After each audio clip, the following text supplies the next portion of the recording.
शुरू करने से पहले बता दूं, यह एक काल्पनिक रचना है। इस पुस्तक में सभी नाम, पात्र, व्यवसाय, स्थान, घटनाएं और घटनाएं या तो लेखक की कल्पना की उपज हैं या काल्पनिक तरीके से इस्तेमाल की गई हैं।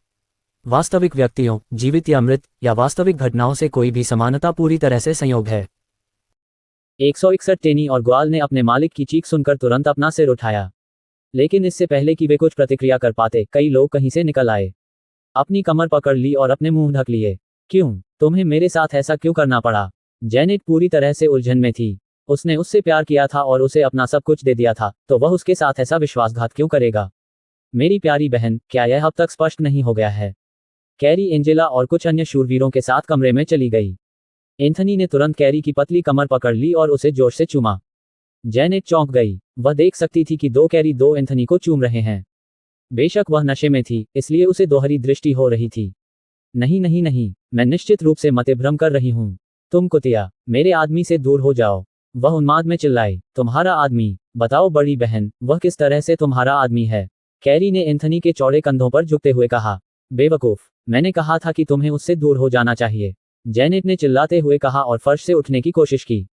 हालांकि उसका सिर दर्द कर रहा था, लेकिन उसका दिल इस समय दर्द से खून बह रहा था। उसका आदमी? एंथनी अपनी बदसूरत छोटी बहन से कैसे प्यार कर सकता है? क्या उसे साम्राज्य में कैरी की प्रतिष्ठा के बारे में पता नहीं था? तो वह एक देवी के बजाय एक प्रार्थना करने वाले मंटिस को कैसे चुन सकता है? नहीं, असंभव। उसने शायद अपने झूठ पर विश्वास करके उसे धोखा दिया। जेनेट इस समय इनकार के चरण में थी। तुमने उसे धोखा देकर तुम्हें पसंद किया, है ना? तुमने मेरे एंथनी के साथ क्या किया है? जेनेट ने चिल्लाते हुए कहा और उसने प्यार से एंथनी को देखा। मैंने उसे धोखा दिया? हा हा हा हा, ये तो मेरी सोच से भी बदतर है। क्या तुमने सच में सोचा था कि मेरे आदमी को तुम्हारे बड़े हुए स्तन आकर्षक लगेंगे? या तुम्हारी बदसूरत आकृति मोहक लगेगी? कृपया, जब वह मुझे पा सकता है तो वह तुम्हारे साथ क्यों परेशान होगा? कैरी ने गुस्से में कहा। मान लिया, वह जेनेट से कम सुंदर थी। लेकिन तो क्या, आखिरकार जेनेट जिस आदमी से प्यार करती थी, क्या वह उसके साथ नहीं रहा? सुंदरता ने कभी किसकी मदद की है? शक्ति और पैसा ही मायने रखता था। सच में, कैरी असाधारण रूप से सुंदर थी। लेकिन जब वह अपनी बहन के साथ खड़ी होती थी, तो उसकी सुंदरता फीकी पड़ जाती थी। उसे जन्म से ही अपनी बहन के खिलाफ खड़ा किया गया था। क्या यह उसकी गलती थी कि उसके स्तन छोटे थे? अच्छा अनुमान लगाओ, उसके आदमी ने उससे कहा था कि उसे बड़े स्तन पसंद नहीं है, इसलिए वह जानती थी कि उसका आदमी उसकी बहन के खरबूजे के खट्टे बैग के लिए नहीं गिरेगा। उसकी बहन ने हमेशा उसकी छवि खराब की थी और उसे साम्राज्य में कई बार फंसाया था। उसने उन अपराधों के लिए भी सजा स्वीकार की थी जो उसने नहीं किए थे। और आखिरकार उसके पूर्वजों ने उसकी प्रार्थना सुनी थी। आज के बाद साम्राज्य में केवल एक राजकुमारी होगी। कैरी बान, मेरी प्यारी बहन, मुझे तुम्हें ये बताने में नफरत है, लेकिन एंथनी मेरा बॉयफ्रेंड है, तुम्हारा नहीं। कैरी ने अहंकार से कहा। तुम किस बारे में बात कर रही हो? जेनेट गुस्से से चिल्लाई। अच्छा, बड़ी बहन, तुमने उसे कभी देखा भी नहीं था। वह और मैं गुप्त रूप से एक दूसरे के साथ थे। लेकिन जब मुझे पता चला कि तुम उससे प्यार करती हो, तो वह और मैं तुम्हें नीचे गिराने की योजना बनाने लगे। तुम जानती हो, मैं तुम्हारा थोड़ा सम्मान करता था। लेकिन तुम इतनी मूर्ख कैसे हो सकती हो कि यह मान लो कि यहाँ एंथनी तुम्हारा साथ देगा, जबकि मेरा भाई भविष्य का राजा होगा। कोई भी मूर्ख तुम्हारे बजाय एली का साथ देगा। जितना अधिक जेनेट सुनती, उतना ही उसे अपने कानों पर विश्वास नहीं होता। बेबी, मुझे बताओ कि यह सच नहीं है। कृपया मुझे बताओ कि वह तुम्हें बंधक बनाकर रख रही है। बस इतना ही। ये बेशर्म कुतिया तुम्हें बंधक बनाकर रख रही है ना? इस समय कमरे में मौजूद हर कोई बोल नहीं पा रहा था। यहाँ तक कि कैरी और एंजेला भी हैरान थे। उन्होंने इस महिला से कहा कि उन्होंने सब कुछ प्लान कर लिया है, फिर भी वह अभी भी मान रही थी कि यह सब झूठ है। आखिर वह उससे इतना प्यार करती थी कि तर्क को धता बता सके। तुम बेशर्म कुतिया, मेरे साथ न्याय करो। तुम्हें एंथनी को इसमें क्यों शामिल करना चाहिए? उसे अभी मुक्त करो। थप्पड़। एंथनी ने जेनेट को इतनी जोर से थप्पड़ मारा था कि वह लगभग अपना सिर जमीन पर पटकने लगी थी। मैं तुम्हें ये स्पष्ट कर दूं जेनेट बान, मैं एंथनी मार्टिनेज कैरी बान से 2 साल से प्यार करता हूं। हाँ, मैंने तुम्हारा इस्तेमाल किया, और अब मैं तुम्हें छोड़ रहा हूं। ऐसा लग रहा था कि उस थप्पड़ और उन शब्दों ने जेनेट को होश में ला दिया था, क्योंकि अब वह चुपचाप बैठी थी और बेशर्म जोड़े को ठंडे दिमाग से देख रही थी। इस समय वह उनके चेहरे फाड़ने और उन्हें अपने पालतू भालुओं को खिलाने के अलावा और कुछ नहीं चाहती थी। उसे अपने जीवन में पहले कभी नहीं मारा गया था, और एंथनी के शब्दों के साथ ये कहना सुरक्षित था कि अब जब बारिश खत्म हो गई है, तो वह साफ देख सकती है। अरे, क्या तुम मुझे भूल रहे हो? एंजेला ने बीच में टोकते हुए कहा और उसने अपना चेहरा प्यारी तरह से बनाया। हा हा हा चचेरे भाई, मैं तुम्हें कैसे भूल सकती हूँ? ये सब तुम्हारे कारण ही संभव हुआ है, कैरी ने चंचलता से कहा। जेनेट ने एंजेला की ओर देखा और अब सब कुछ समझ में आने लगा। तो एंजेला खुद एंथनी में दिलचस्पी नहीं रखती थी। उसने ऐसा सिर्फ इसलिए किया ताकि जेनेट एंथनी से प्यार करने लगे। जब कोई अपनी मनचाही चीज के लिए लड़ता है तो उसके दिमाग में उस चीज का मूल्य दोगुना हो जाता है, और आखिरकार वह सिर्फ उस व्यक्ति के लिए बेवकूफ़ी भरे फैसले और चुनाव करता है। कुछ लोगों ने अपना सारा पैसा, शक्ति और यहाँ तक कि अपने माता पिता से पैसे भी चुरा लिए हैं, सिर्फ किसी ऐसे व्यक्ति को खुश करने के लिए जिससे वे प्यार करते हैं। मौजूदा जेनेट ने एंथनी को अपनी सारी योजनाएं बता दी थीं। सभी इस समय उसे एहसास हुआ कि वह वाकई मूर्ख थी। प्यार और नफरत के बीच एक पतली रेखा थी और जेनेट ने बस सीमाएं पार करना शुरू कर दिया था। उसे उस आदमी से नफरत होने लगी जिसे उसने अपनी पूरी दुनिया दे दी थी। मैं तुम्हें बताना भूल गई बड़ी बहन, तुम्हारे सारे आदमी जो महल के आसपास छुपने वाले थे हमने पकड़ लिए हैं। तो ये भी मत सोचना कि कोई तुम्हें बचाने आएगा। हा हा हा हा। जेनेट पागलों की तरह हंसने लगी।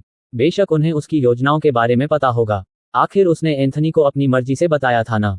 इस ऑपरेशन के लिए उसे सिर्फ 100 आदमियों की जरूरत थी। उसकी योजना सरल थी। आमतौर पर शादी समारोह के दौरान एक समय सीमा होती थी जब उसके पिता को अकेले हॉल छोड़ना पड़ता था और निजी शाही कब्र पर जाकर उसके विवाह के लिए पूर्वजों से प्रार्थना करनी पड़ती थी।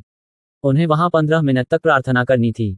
उसने अपने आदमियों को कब्र के हॉल में छुपने और मूर्ख को मारने के लिए पहले ही तैनात कर दिया था, लेकिन अब ऐसा लग रहा था कि वह इस समय गलत दुश्मन से बच रही थी। उसने अपनी इस छोटी बहन को सच में कम आंका था। ठीक है बड़ी बहन, हमें वाकई जाना चाहिए। आखिरकार हम नहीं चाहते कि कोई जाने कि हम यहाँ आए हैं, इसलिए ये हमारी अंतिम विदाई है, ठीक है? कैरी ने मुस्कुराते हुए कहा। जेनी, मैंने इन कुछ सालों में तुम्हारे साथ वाकई बहुत मजा किया। ओह, जब भी तुम मेरे पूर्वजों को देखो तो उन्हें नमस्ते जरूर कहना। हे। एंजेला ने उसे एक चुंबन उड़ाते हुए कहा। एंथनी ने उसकी तरफ देखने की भी जहमत नहीं उठाई। उसकी नज़र हमेशा कैरी पर ही रही। कैरी ने भी ये देखकर मुस्कुराए। आखिरकार उसका आदमी इस खलनायक से मुक्त हो गया। सर डेथ, कृपया काम खत्म कर दें। इसके बाद हमारा अनुबंध आधिकारिक तौर पर समाप्त हो जाएगा। सर डेथ वह हत्यारा था जिसे उसने कई महीने पहले काम पर रखा था। पहले अनुबंध समाप्त हो गया था और जब उसे लगा कि सर डेथ चले जाएंगे तो उसने अनुबंध को नवीनीकृत करने का विकल्प चुना। उसने कहा कि उसकी जिंदगी दिलचस्प थी, चाहे इसका मतलब कुछ भी हो, और अब जब जेनेट मर जाएगी तो क्या उसे फिर से यहाँ रखने की कोई जरूरत थी? उसका सबसे बड़ा दुश्मन मर चुका था। जहां तक उसके सौतेले भाइयों की बात है, उसे यकीन था कि एली उनसे आसानी से निपट लेगा। जरूर, सर डेथ ने कहा। वह जेनेट की ओर चला गया और अपना सिर हिलाते हुए कहा, ऐसी सुंदरी को उसकी कोमल मोटी त्वचा को छुए बिना मारना वाकई बेकार था, लेकिन समय की कमी थी इसलिए उसे मारने में और देरी नहीं की जा सकती थी। जेनेट ने उस लबादा पहने आदमी को अपनी ओर आते देखा और उसका शरीर थोड़ा कांपने लगा। उसने खुद को ऐसे नतीजे पर कैसे पहुंचने दिया? क्या ये प्यार की वजह से नहीं था? जब एंथनी ने उसे थप्पड़ मारा था तो उसकी आंखों में घृणा के भाव को याद करके ही उसे सच में अपने भूतपूर्व रूप को चाकू मारने का मन हुआ। उसने उस कमीने में क्या देखा था? वह मर्डर शैनन को याद किए बिना नहीं रह सकी, जिसने उसे उसके खिलाफ स्पष्ट रूप से चेतावनी दी थी। शैनन ने उसे एंथनी से ज्यादा प्यार किया था, तो उसने एंथनी को क्यों चुना? ये सब एंजेलिना की वजह से था। जब वह पहली बार एंथनी से मिली थी तो वह उससे उतनी प्रभावित नहीं हुई थी जितनी कुछ घंटे पहले थी। उसका प्यार कठिनाइयों और कड़ी मेहनत से उपजा था। वह उस आदमी के लिए पागलों की तरह लड़ी। जरूर, उसने उसके पास आने वाली कुछ महिलाओं को मारा, अपंग बनाया और उनके साथ व्यवहार किया, लेकिन उसने यह मानने से इनकार कर दिया कि वह एक बुरी इंसान है। प्यार ने सब कुछ जायज ठहराया। वह जानती थी कि वह आज मरने वाली है, इसलिए उसने अपने दिल में एक कसम खाई, भले ही मैं जेनेट बान स्वर्ग की ओर चली जाऊं, मैं फिर कभी प्यार में नहीं पड़ूंगी, एक पूर्वज के रूप में भी नहीं। यह मेरी कसम है। जैसे ही जेनेट ने देखा कि खंजर उसकी छाती की ओर आ रहा है, उसने अपनी आंखें बंद कर लीं और प्रार्थना की कि दर्द असहनीय न हो। वह चिल्लाई, क्योंकि वह धीरे धीरे बेहोश हो गई थी। दर्द इतना असहनीय और दिल दहलाने वाला था कि उसने अपनी छाती पर हाथ रखना शुरू कर दिया। सांस लेने के लिए संघर्ष करते हुए वह खुद को इस दुनिया से फिसलता हुआ महसूस कर सकती थी, क्योंकि उसके आसपास की हर चीज अचानक से अंधेरी और ठंडी हो गई। आखिरकार वह मर गई। ये सुनिश्चित करने के बाद कि वह मर चुकी है, सर डेथ उन दो नौकरानियों की ओर बढ़े जिन्हें अभी भी उनके आदमियों ने पकड़ रखा था। उसने उनमें से एक को मार डाला और दूसरी को बेहोश करने से पहले उसके कान में फुसफुसाया। 1.5 घंटा बीत चुका था और दुल्हन कहीं नहीं मिली थी। हॉल में हर कोई उत्सुकता से इंतजार कर रहा था, यहाँ तक कि कैरी, एंजेलिया और एंथनी भी। वे भी चिंतित होने का नाटक कर रहे थे। मर गई, मर गई, मर गई, वह मर गई। एक 21 वर्षीय गार्ड पागलों की तरह हॉल में भाग रहा था। ये वही गार्ड था जिसे जेनेट के दल को हॉल में लाने के लिए भेजा गया था। कौन मर गया है? एलेक्स बान ने पूछा। मेरे स्वामी, राजकुमारी, वह मर गई। राजकुमारी जेनेट मर गई। ओह, हर कोई चौंक गया। जल्दी करो, रास्ता दिखाओ, एलेक्स गुस्से से चिल्लाया। कौन उसके महल में घुसकर उसकी बेटी को मारने की हिम्मत करेगा? एक शाही व्यक्ति। क्या लोग इसे कमजोरी की निशानी नहीं मानेंगे? ऐसा लग रहा था कि उसे फिर से बेमतलब हत्या करनी पड़ी ताकि कुछ लोगों को उसके पास मौजूद शक्ति का एहसास हो सके। नहीं नहीं, मेरी बेटी। जैनेट की मां किसी और से ज्यादा तेज दौड़ी। उसकी रफ्तार ने सबको चौंका दिया। चूंकि वह एलेक की पत्नी थी, इसलिए उसे हॉल में ही रहना था और मेहमानों का मनोरंजन करना था जबकि वे इंतजार कर रहे थे। इसलिए उसने अपनी बेटी को बिल्कुल भी नहीं देखा था। आखिर यह किसने किया? उसने कसम खाई थी कि अगर वह उस व्यक्ति को पकड़ लेगी तो वह उसे जिंदा ही खाल से नोच लेगी। और सबसे बुरी बात यह थी कि उसे अपनी बेटी को आखिरी बार अलविदा कहने का मौका भी नहीं मिला। कोई भी मां इस तरह के अवसर से वंचित होकर खुश नहीं होगी। हालांकि अगर कभी ऐसी स्थिति आई कि उसकी बेटी को मौत के घाट उतार दिया जाए तो वह अपनी बेटी की जगह ले लेगी। कम से कम उसे मरने से पहले अपनी बेटी से आखिरी बार बात करने का मौका तो दे। काय, हत्यारा वाकई काय था। अब से वह खूनी रास्ते पर चलेगी। अपनी बेटी के लिए वह इस पूरे साम्राज्य को तब तक उलट पुलट कर देगी जब तक कि वह कमीने को नहीं पा लेती। जब वे जैनेट के आंगन में पहुंचे तो उन्होंने पाया कि उसके सभी गार्ड मर चुके थे। जैनेट की मां ने दरवाजा खोला और तुरंत अपनी बेटी को खून से लथपथ देखा। कौन? मेरी बच्ची के साथ ऐसा किसने किया? जैनेट की मां ने उसके शरीर को गले लगाया और उसके शरीर को आगे पीछे हिलाया। उसकी आंखें खून की प्यासी लग रही थीं, क्योंकि वह अपने आसपास मौजूद सभी लोगों को देख रही थी। अचानक छोटी नौकरानी गॉल ने धीरे से कराहते हुए कहा, उद्धरण ... ओ, हर कोई उसके पास दौड़ा और देखा कि उसके हाथ में हत्या का हथियार था और उसका पूरा कपड़ा खून से लथपथ था। जैनेट की मां जल्दी से नौकरानी के पास दौड़ी, उसकी छाती पर बैठ गई, उसके कपड़ों को मजबूती से पकड़ लिया और उसे कई बार थप्पड़ मारे। थप्पड़ थप्पड़ थप्पड़। कमीने, उठो उठो अब। गॉल दर्द से जाग उठी और तुरंत घबरा गई। सच बताओ, क्या हुआ? एलेक ने पूछा। गॉल ईमानदारी से उस बेशर्म जोड़े की ओर इशारा करना चाहती थी जो रो रहा था और अपने मालिक के शोक मनाने का नाटक कर रहा था। एंथनी उस कमीने ने इतना हैरान होकर अभिनय किया था कि उसने अपनी आंखों से आंसू की बूंदें गिरा दी, जिससे वह बहुत दयनीय लग रहा था। इस बीच कैरी पागलों की तरह रो रही थी, जबकि एंजेला वहां खड़ी उसे सांत्वना दे रही थी। गॉल ने उनके गले काटने के अलावा और कुछ नहीं चाहा, लेकिन बेहोश होने से पहले उस लबादे वाले आदमी ने उससे कहा था कि अगर उसने कुछ भी कहा तो उसके पूरे परिवार को मार दिया जाएगा। उसका भाई सिर्फ 4 साल का था और उसकी मां इस समय बिस्तर पर थी। लबादे वाले ने वादा किया था कि अगर उसने कुछ नहीं कहा तो वह उसके परिवार को अगले शहर में ले जाएगा। लेकिन गॉल को यह नहीं पता था कि आज सुबह लबादे वाले ने उसके पूरे परिवार को जिंदा जला दिया था। अगर उसे पता होता तो इस मामले में उसे कोई हिचकिचाहट नहीं होती। सच में, उसे खुद भी नहीं पता था कि उसे क्यों जिंदा रखा गया। क्या उसे सिर्फ इसलिए जिंदा छोड़ दिया गया था ताकि शाही परिवार उस पर अपनी शिकायतें जाहिर कर सके? उसे नहीं पता था कि वह क्यों जिंदा है, लेकिन अपने परिवार की खातिर उसने चुप रहना चुना। जवाब दो, एलेक्स बान चिल्लाया। गॉल कांप उठी और लगभग पेशाब करने लगी, लेकिन उसने हिम्मत जुटाई और चुप रही। उसे गहराई से देखा। पुरुषों, उसे जेल की कोठरी में ले जाओ। और इससे पहले कि एलेक्स अपनी बात पूरी कर पाता, जैनेट की मां जेल की कोठरी का जिक्र सुनकर भड़क उठी। तो तुमने मेरी बेटी को मार डाला और तुम्हें लगता है कि चुप रहकर तुम भागने का समय खरीद पाओगे? मेरी लाश पर भी नहीं। उसने जल्दी से गॉल के हाथ में खंजर लिया और गॉल के गले में घोंप दिया। मर जा कुतिया। उसके दिमाग में छोटी नौकरानी निश्चित रूप से हथियारों के साथ काम कर रही थी। हालांकि लड़की को जीवित रखना अच्छा था, लेकिन उसे अपना गुस्सा निकालने का एक तरीका चाहिए था, वरना उसे यकीन था कि वह कमरे में मौजूद सभी लोगों को मार डालेगी।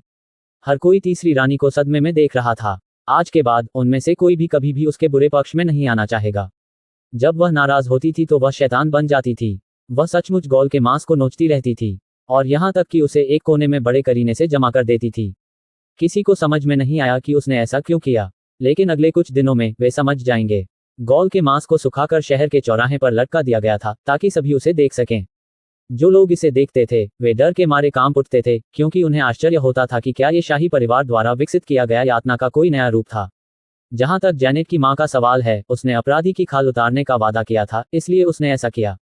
वह जानती थी कि कोई और व्यक्ति इस काम को अंजाम दे रहा है, लेकिन ये सिर्फ उनके लिए एक संदेश था। नौकरानी के पहले के कामों से यह स्पष्ट था कि वह मरना पसंद करेगी, बजाय इसके कि वह असली अपराधियों को बताए।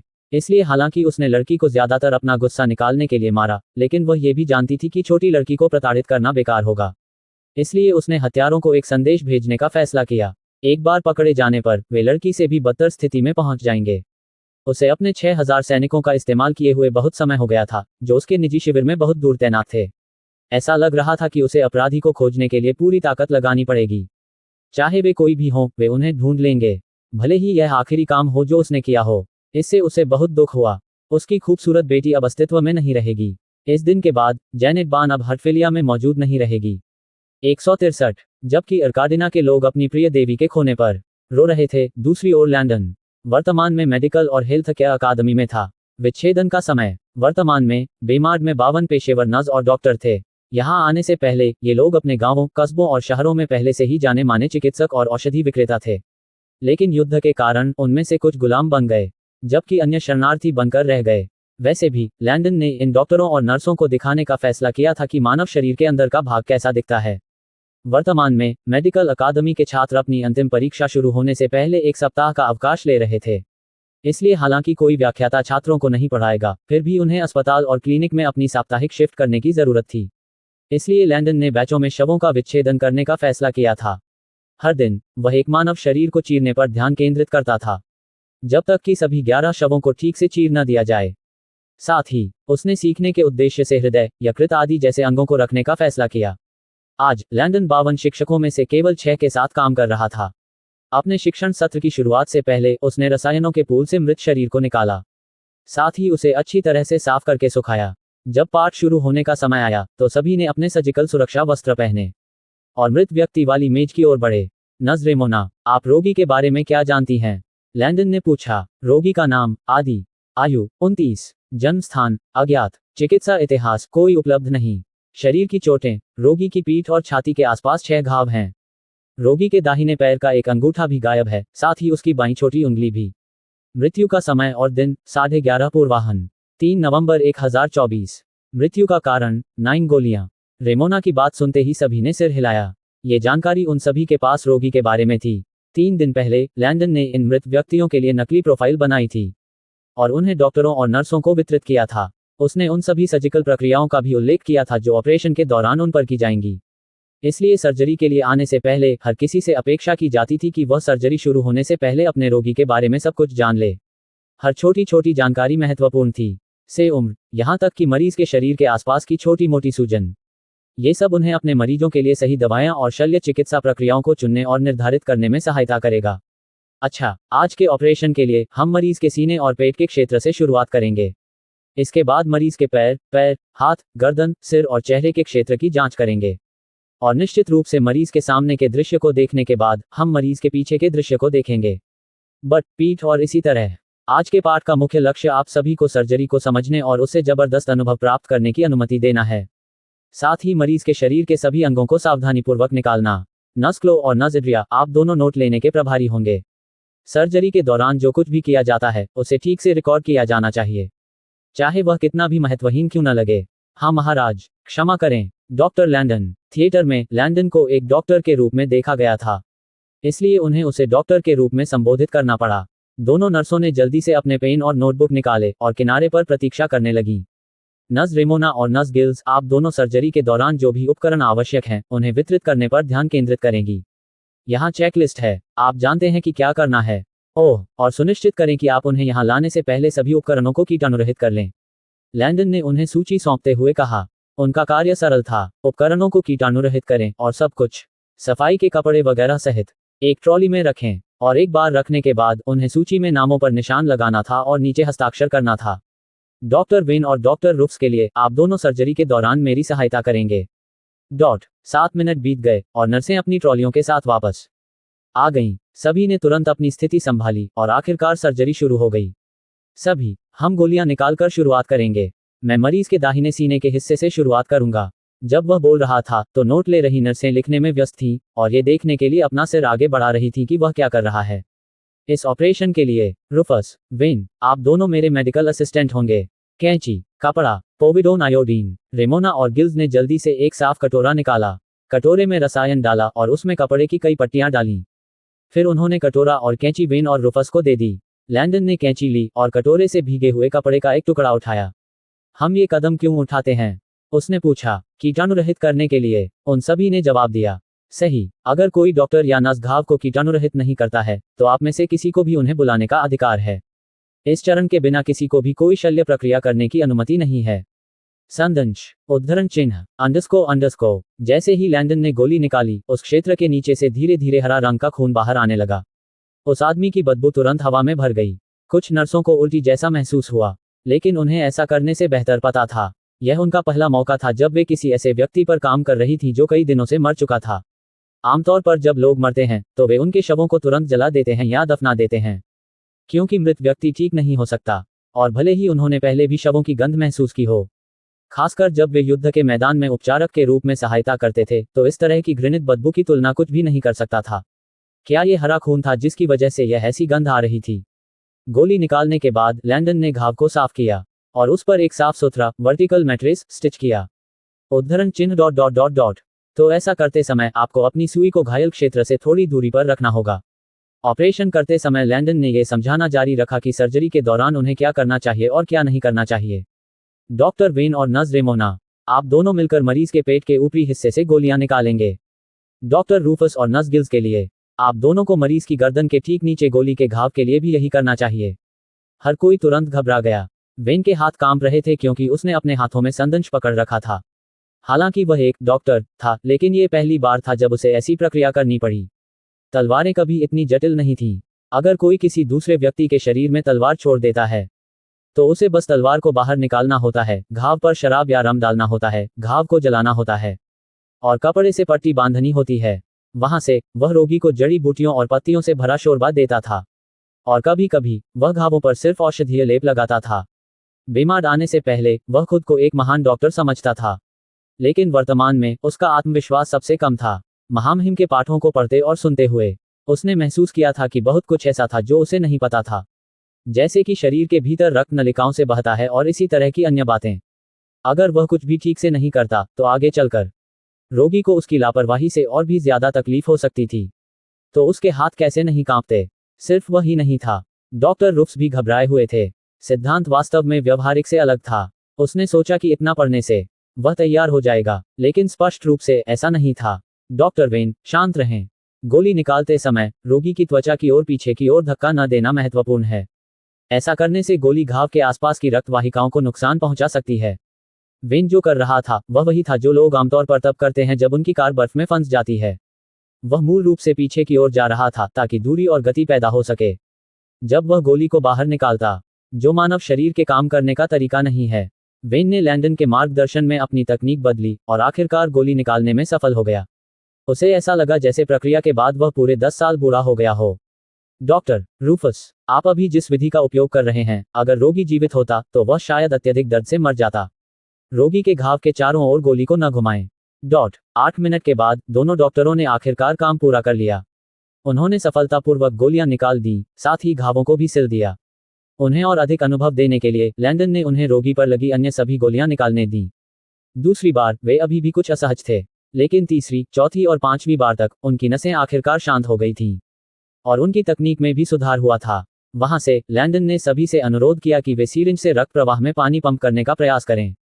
इस बार नर्सें भी शामिल हो गईं। इस बिंदु पर लैंडन को वास्तव में मृत व्यक्ति पर दया आ गई। एक अध्ययन प्रयोग वास्तव में उम्मीद है उसे एक वादा भूमि मिल गई होगी। और कुछ देर तक लगातार सुई चुभोने के बाद वे अंततः रोगी की छाती और पेट के क्षेत्र को खोलने के लिए आगे बढ़े। ठीक है, चलो मानव शरीर रचना पर वापस चलते हैं। हमारे पास जो कुछ भी प्रदर्शित है उसे देखते हुए क्या कोई हमारे सामने अंगों या हड्डियों का नाम या सूची बता सकता है? महाराज, मेरा मतलब है डॉक्टर लैंडन। ये हृदय है, यकृत, तिल्ली, पसली पिंजरा, अंडस्को। जितना अधिक उन्होंने सूचीबद्ध किया उतना ही अधिक उनका आत्मविश्वास बढ़ता गया और किसी कारण से यह एहसास करना अधिक संतोषजनक था कि किताबें सही थीं। उन्होंने जो कुछ भी परिश्रमपूर्वक अध्ययन किया था वह सब उनके सामने था। लैंडन ने रोगी पर ऑपरेशन जारी रखा और अंत में कमरे में मौजूद सभी लोगों ने बेचारे को फाड़कर टुकड़ों में काट दिया। अरे, यहाँ तक कि शोध के उद्देश्य से उसका चेहरा और आंखें भी निकाल दी गईं।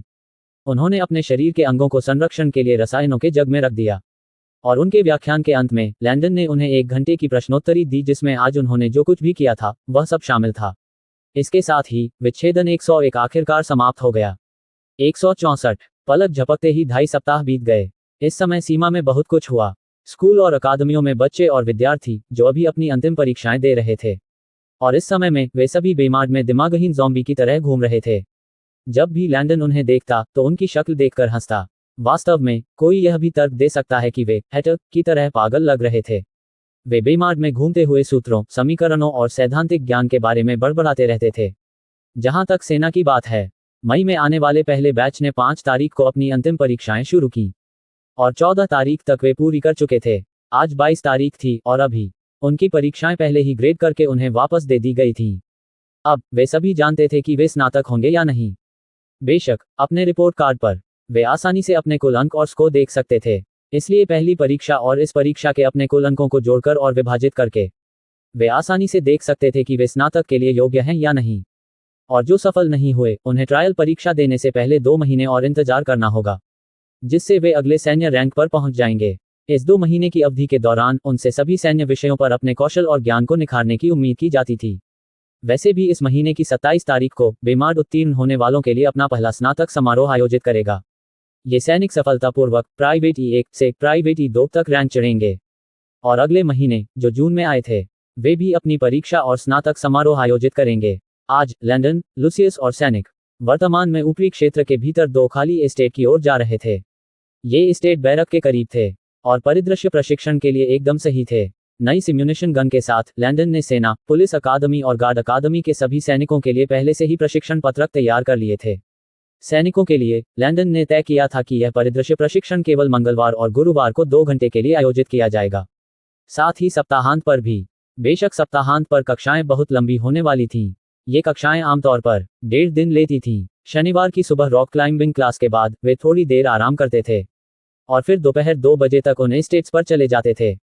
उन्हें उम्मीद थी कि वे अगले दिन रविवार रात 10 बजे तक वहीं रहेंगे और उस समय सीमा के भीतर लैंडन को उम्मीद थी कि वे एक दूसरे के शिविर पर हमला करेंगे। उदाहरण के लिए आज के परिदृश्य प्रशिक्षण के दौरान एक पक्ष आतंकवादी संगठन होगा जबकि दूसरा पक्ष अच्छे लोग होंगे। बेशक प्रत्येक पक्ष के लिए उनके मिशन निर्धारित किए गए थे। आतंकवादियों को बंधकों को सुरक्षित रखने के साथ साथ अपने सभी दुश्मनों को मारने और अपने दुश्मनों के ठिकानों को नष्ट करने का काम सौंपा गया था, जबकि अच्छे लोगों को बंधकों को बचाने, आतंकवादी संगठन के नेता को पकड़ने और निश्चित रूप से अपने दुश्मनों के ठिकानों पर कब्जा करने का काम सौंपा गया था। और जब दोनों पक्ष एस्टेट के भीतर रहे तो लैंडन को उम्मीद थी कि वे फर्श पर सोएंगे और खुली आग पर खुद के लिए खाना बनाएंगे, क्योंकि यह सब उनके प्रशिक्षण का हिस्सा था। जल्द ही वह उन्हें मिशन के लिए बाहर भेज देगा, इसलिए उन्हें बहुत लाड़ प्यार देना अच्छा नहीं था। इन मिशनों में उन्हें जंगल में या सराय में सोना होगा, अपने भोजन का शिकार करना होगा, खाना बनाना होगा और इसी तरह के अन्य काम करने होंगे। इसलिए उन्हें ये सब काम करने देना निश्चित रूप से भविष्य के लिए उन्हें मजबूत बनाएगा। वैसे भी लैंडन ने एक सेना सूची बनाई थी जो ये सुनिश्चित करती थी कि सभी को सप्ताह में 2 बार छोटे परिदृश्य मिशन मिलेंगे। जहां तक लंबे प्रशिक्षण सत्रों की बात है तो प्रत्येक सैनिक महीने में कम से कम एक बार उनसे गुजरेगा। साथ ही इन लंबे प्रशिक्षण सत्रों में सभी रैंक के सैनिक एक टीम के रूप में एक साथ काम करेंगे। ये सभी सत्र सभी के लिए अनिवार्य थे। खैर, मई में आने वालों को छोड़कर सभी के लिए, चूंकि उन्होंने अभी अभी अपनी अंतिम परीक्षाएं समाप्त की थीं और उन्हें 1.5 महीने की छुट्टी मिलेगी, इसलिए लैंडन उन्हें अभी कुछ भी करने के लिए मजबूर नहीं करना चाहता था। अगर वे प्रशिक्षण सत्र में शामिल होना चाहते थे तो वे कर सकते थे, लेकिन अगर उन्हें ऐसा करने का मन नहीं था तो भी कोई बात नहीं थी। जहां तक पुलिस अधिकारियों और गार्डों की बात है, चूंकि वे भविष्य में मिशन पर नहीं जाएंगे, इसलिए लैंडन ने सोचा कि उन्हें इन एस्टेट में रात बिताने का कोई मतलब नहीं है।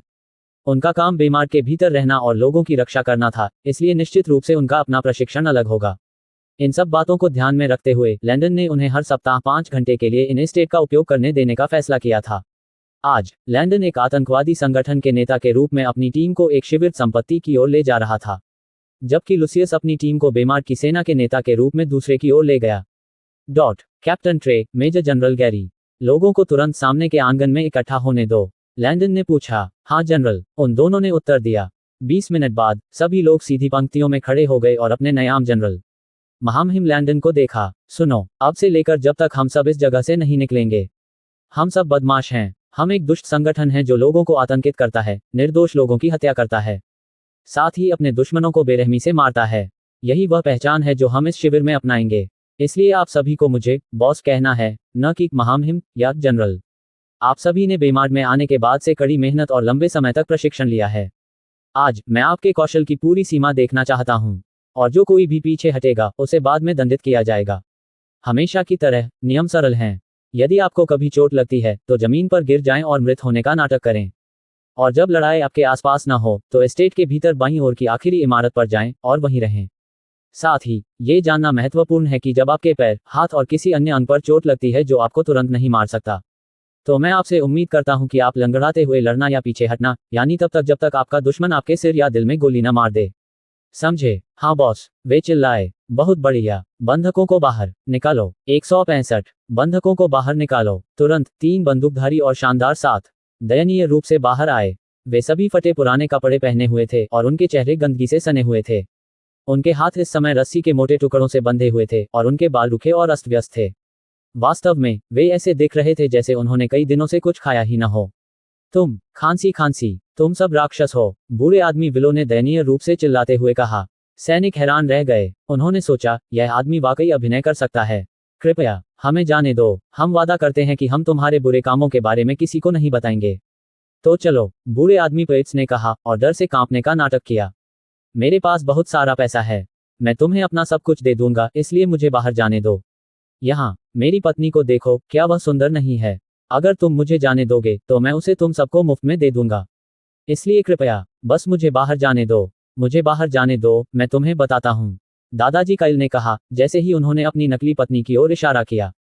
जो सैनिक सुन रहे थे वे पहले से ही उस आदमी की बेशर्मी से घृणा कर रहे थे। कोई अपने परिवार को ऐसे कैसे छोड़ सकता है? अगर उनकी मर्जी चलती तो वह सबसे पहले मरने वाला होता। क्या तुम सबको कोई शर्म नहीं है? क्या तुम नहीं देख सकते कि मेरा पति और मेरा बच्चा गरीब हैं? मैं तुम सबको बता दूं, हमारा अपहरण करना बेकार है, इसलिए हमें तुरंत आज़ाद कर दो। दादी फ्रिदा ने अहंकार से चिल्लाया। जब दादी फ्रिदा बोल रही थी तो बूढ़ा आदमी हरम ने एक बच्चे की तरह वहां खड़ा था। जाहिर है उसे फ्रिदा का बच्चा माना जाता था। सैनिक अवाक रह गए। बूढ़ा आदमी हरम किस तरह से एक बच्चे जैसा दिखता था और वह अजीबोगरीब बच्चे जैसी आवाजें क्यों निकाल रहा था। ठीक है, वह एक बच्चा है, लेकिन कौन सा बच्चा गुगु गागा बोलता है? और महिला, तुम हम पर क्यों चिल्ला रही हो? क्या तुम हमसे वहां पहले 2 दादाओं की तरह विनम्रता से नहीं पूछ सकती थी? लैंडन ने उनके प्रदर्शन को देखा और मुस्कुराया। इस मजेदार समूह को चुनना निश्चित रूप से सही विकल्प था। वास्तविक जीवन में सभी बंधकों के व्यक्तित्व अलग अलग थे। कुछ शांत थे जबकि अन्य अभिमानी थे, और कुछ इतने चतुर भी थे कि वे खुद ही भाग निकले। लैंडन ने इन 10 वरिष्ठों को अभिनय करने के लिए अलग अलग प्रोफाइल दी थी। कुछ ने कमजोर, स्वार्थी, भयभीत और अनुचित अभिनय किया। कुछ बंधक ऐसे भी थे जो कमजोर होने का दिखावा करते थे, लेकिन वास्तव में वे भेष में मजबूत थे। कोई भी किताब को उसके कवर से नहीं आंक सकता। लैंडन चाहता था कि लोग इन सभी व्यक्तित्वों के अभ्यस्त हो जाएं, क्योंकि भविष्य में उन्हें अपने दुश्मनों को बंधक बनाकर रखना पड़ सकता है। इसलिए एक गलत कदम वास्तव में उनके दुश्मन को उन पर हावी होने का मौका दे सकता था, और उस समय तक बेमार्ट के लिए खेल खत्म हो चुका होता। उन्हें उनकी कोठरी में ले जाओ, लैंडन चिल्लाया। ये काल्पनिक कोठरी वास्तव में एस्टेट के भीतर लैंडन के कमरे के पास एक आरामदायक कमरा था। यह एकमात्र कमरा था जिसमें बिस्तर, कुर्सियां वगैरह थीं। चूंकि वे असली बंधक नहीं थे, इसलिए लैंडन उनके साथ वैसा व्यवहार नहीं कर सकता था। वे सिर्फ पैसे पाने वाले कलाकार थे, बस इतना ही। जैसे ही बंधक वहां से चले गए, 10 में से 2 पागलों की तरह चीखने लगे। नहीं, मुझे अपने अधिकार पता है। मैं टैरिक का नागरिक हूं। मैं सिर्फ बेमार्ट में एक यात्रा के लिए आया हूं। आप दूसरे कमीनों को मार सकते हैं, लेकिन कृपया मुझे जाने दें। मैं अर्काडिना का नागरिक हूं। मैं आपको अपना सारा पैसा देने का वादा करता हूं, इसलिए मुझे जाने दें। आप मेरे साथ ऐसा नहीं कर सकते। मेरे पिता टैरिक के भीतर एक कुलीन हैं। मेरी बातों पर ध्यान दें, इसके लिए वे आपका सिर काट देंगे। खूनी कमीने। आखिरी आदमी ने सैनिकों की ओर थूका, और ऐसा लग रहा था कि वह उनकी बात न सुनने के लिए उन्हें पीटने वाला था। उसका नकली पिता कितना शक्तिशाली था। उनका अभिनय इतना वास्तविक था कि सैनिक लगभग उनके लिए ताली बजाने लगे। अब जब आप सभी ने हमारे कैदियों को देख लिया है, तो आइए अपने मिशन पर ध्यान दें। तुरंत लैंडन ने पुरुषों को कई समूहों में विभाजित कर दिया। कुछ लोग खाना पकाने के प्रभारी होंगे, जबकि अन्य कैदियों की रखवाली, एस्टेट की परिधि की रखवाली, और निश्चित रूप से शिविर के भीतर और आसपास जाल बिछाने के प्रभारी होंगे। कुछ लोगों को अपने दुश्मनों की जासूसी भी करनी थी, साथ ही संदेश को लैंडन तक वापस पहुंचाना था। वह जानता था कि लुसियस आज रात निश्चित रूप से अपना पहला हमला करेगा। चूंकि वे अगले दिन रात 10 बजे तक यहां रहने वाले थे, इसलिए यह बहुत स्पष्ट था कि मिशन की समय सीमा से पहले लुसियस उन पर 4 या 5 हमले करेगा। ये पहले से ही शाम के 4 बजे थे, और शाम 5 बजे तक अंधेरा चुपचाप बेमार्ट पर अपने पंख फैला लेगा। इसलिए लुसियस 7, 9 या 12 बजे भी हमला कर सकता था। इससे भी बदतर, वह 1, 3 या 5 बजे भी हमला करने का विकल्प चुन सकता था। और चूंकि वे रविवार को रात 10 बजे निकलेंगे, लुसियस कल शाम 6 या 7 बजे भी हमला करने का विकल्प चुन सकता था। पूरे मिशन में सतर्कता की आवश्यकता थी। भले ही यह एक बुरी स्थिति लग रही थी, लेकिन यह दोधारी तलवार की तरह थी। उदाहरण के लिए, अगर लुसियस सुबह 3 बजे तक सफल हो जाता, तो लैंडन अभी भी अपने बंधकों को वापस ले सकता था और समय सीमा से पहले लुसियस के बेस को नष्ट कर सकता था। तो कुल मिलाकर उन्हें लगातार एक दूसरे से लड़ना होगा, रविवार रात 10 बजे तक। साथ ही इस मिशन के लिए लैंडन का एक लक्ष्य लुसियस को पकड़ना था। इसलिए उसने तुरंत 5 नए दस्ते बनाए और गोश को लुसियस को पकड़ने का काम सौंपा। रात 8 बजे पहला समूह जाएगा, उसके बाद अगला समूह जाएगा जो 1 बजे निकलेगा, और इसी तरह। मिशन के लिए लैंडन को लगा कि वह पूरी तरह से तैयार है। लुसियस के कैंप में लुसियस, मार्क, जोश और कुछ वारंट अधिकारी आज रात के ऑपरेशन के लिए कई योजनाएं बना रहे थे। जैसा कि लैंडन ने अनुमान लगाया था, उन्होंने इस रात के भीतर लैंडन पर 4 बार हमला करने की योजना बनाई और अगले दिन 2 बार। कैप्टन बिली, 2 घंटे के समय में आप हमारे दुश्मन पर पहला हमला करेंगे। हमारा लक्ष्य उनकी रक्षा का परीक्षण करना है और उनके बेस के आसपास छिपे हुए जाल का पता लगाना है। याद रखें, अगर आप घिरे हुए हैं तो तुरंत पीछे हट जाएं। अब जाओ, तैयार हो जाओ। आसमान में अंधेरा था और दोनों ही कैंप शांत और स्थिर थे। कैप्टन बिली और उनकी टीम चुपके से अपने दुश्मन के कैंप की ओर बढ़ रहे थे। यद्यपि यहाँ 70% घास टखने के बराबर थी, लेकिन फिर भी कुछ ऐसे थे जो घुटनों के बराबर हो गए थे। सैनिकों ने अपने दुश्मनों के कैंप की ओर रेंगते हुए आगे बढ़ना चुना। कुछ लोग घास के भीतर झुककर और नीचे चलकर भी आगे बढ़े। वे सफारी के भीतर अपने शिकार का पीछा कर रहे शेरों की तरह व्यवहार करने लगे। बिली और उसके आदमियों ने अपने चेहरे और हाथ भी काले रंग से रंग लिए थे। साथ ही इस ऑपरेशन के लिए उन्होंने काली टी शर्ट भी पहनी थी। जब वे अपने दुश्मनों के कैंप के काफी करीब पहुंच गए तो बिली ने उन्हें रुकने का इशारा किया। फिर वह अपने 4 सेकंड इन कमांड अधिकारियों की ओर बढ़ा और उन्हें कई आदेश दिए। कोयर, तुम बाईं परिधि की दीवार पर स्विच बनाने के प्रभारी हो। हिल्बर्ट, तुम दाईं दीवार का ख्याल रखोगे। और वैन, तुम पीछे की दीवार को संभालोगे। जहां तक सामने के गेट की बात है, लेनी, तुम उसे संभालोगे। उसकी योजना सरल थी। परिधि के चारों ओर पहरा देने वाले कुछ लोगों को हटाओ और उनकी जगह अपने लोगों को रखो। वह प्रत्येक क्षेत्र में 2 या 3 लोगों को रखेगा और उन्हें जासूस के रूप में काम करने के लिए वहां छोड़ देगा। जब उनके दुश्मनों के शिफ्ट बदलने का समय आएगा तो वे लोग शिविर में स्वतंत्र रूप से घुसपैठ कर सकेंगे। चूंकि वे यहाँ 1.5 दिन के लिए रहने वाले थे, इसलिए यह उचित ही होगा कि लोग अपनी शिफ्ट बदल लें। इसलिए जब ऐसा होता तो वे जासूस समूह में घुल मिल जाते और आतंकवादी होने का नाटक करते। उनके जासूसों को अपने दुश्मन की योजनाओं के बारे में जानकारी इकट्ठा करने का काम सौंपा गया था। साथ ही यह भी कि उनके दुश्मन ने बंधकों को कहाँ रखा है। और सबसे महत्वपूर्ण बात यह है कि उन्हें यह पता लगाना था कि कौन सा कमरा उनके दुश्मन के नेता का है, क्योंकि इस अभ्यास का एक मिशन आतंकवादी संगठन के नेता को पकड़ना था। बेशक हर 3 घंटे में बिली किसी को शिविर के बाहर जासूसों से मिलने के लिए भेजता था और उनसे सारी जानकारी इकट्ठा करता था। सब कुछ ठीक से व्यवस्थित किया गया था। वे अपने दुश्मन के शिविर की बाईं, दाईं और पिछली दीवारों के आसपास कुछ गार्डों को बदल देते थे, लेकिन इसे सफलतापूर्वक करने के लिए उन्हें सामने के गेट पर एक बड़ा विकर्षण बनाने की आवश्यकता थी। इस विकर्षण से उन्हें अपने दुश्मन के शिविर की परिधि के आसपास छिपे हुए जाल के बारे में भी पता चल जाता था। पुरुषों के स्विच करने के बाद कुछ अन्य लोगों को इन आतंकवादियों के शवों का अपहरण करने और उन्हें चुपचाप खींच कर ले जाने के लिए कहें। बिली ने सलाह दी। अपनी दूरबीन से बिली देख सकता था कि सामने के गेट पर उनके दुश्मनों ने भी अपने चेहरे और हाथों को काला रंग दिया था।